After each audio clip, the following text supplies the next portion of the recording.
नमस्कार, मी स्नेहस किचनमध्ये तुम्हा सर्वांचं खूप मनापासून स्वागत। तर आज आपण लाल माठाची पौष्टिक भाजी बघणार आहोत।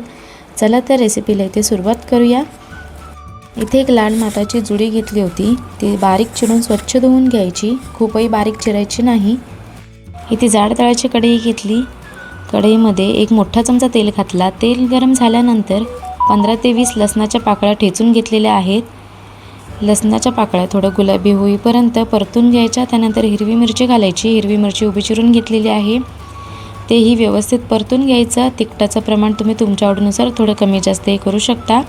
लसूण आणि मिरची परतल्यानंतर बारीक चिरलेला कांदा घालायचा, कांदा ही गुलाबी होईपर्यंत परतून घ्यायचा आहे। कांदा गुलाबी होईपर्यंत परतून घेतला। आता यात घालायचं बारीक चिरलेली माठाची भाजी। माठ खूप बारीक चिरू नका, नाहीतर भाजी चिकट होते। तर मध्यम प्रमाणातच हे चिरून घेतलेलं आहे आणि स्वच्छ धुवून घ्यायचं। माठाची भाजी थोडी परतून घेतली, परतून घेतल्यानंतर यात घालायचा हळद, पाव चमचा हळद घातली। तुम्ही हळद फोडणीत घातली तरीही चालेल। तर इथे हळदही मिक्स करून घ्यायची।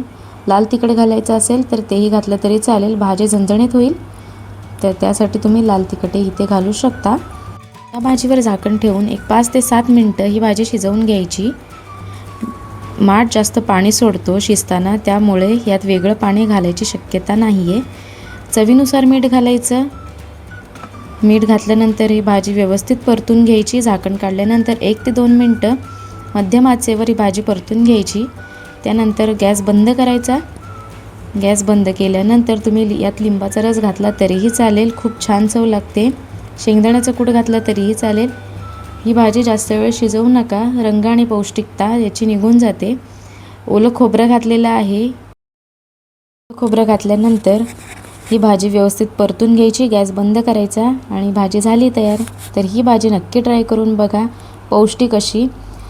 कशी वाटली ते कमेंट बॉक्समध्ये कळवा। ही रेसिपी आवडली असेल तर लाईक, शेअर, सबस्क्राईब करायला विसरू नका। भेटूया पुढच्या सोप्या रेसिपीमध्ये, तोपर्यंत धन्यवाद।